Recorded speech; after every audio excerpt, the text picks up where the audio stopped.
Creativity, generating ideas, analyzing information, communicating, and finding algorithms come easily to me.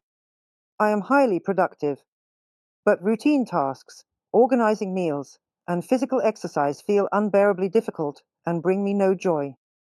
My body cannot keep up with the volume of information and pressure, while inside fire pushes me to do more and do better. What can be done to ease the strain on the body and reduce its resistance to routine? You always need to give your body variety.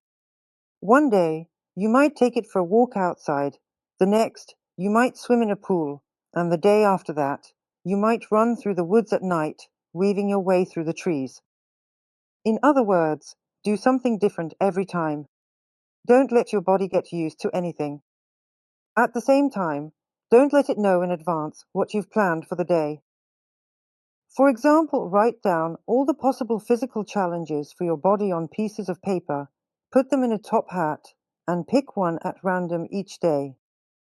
This way, you'll be in for a surprise, and so will your body.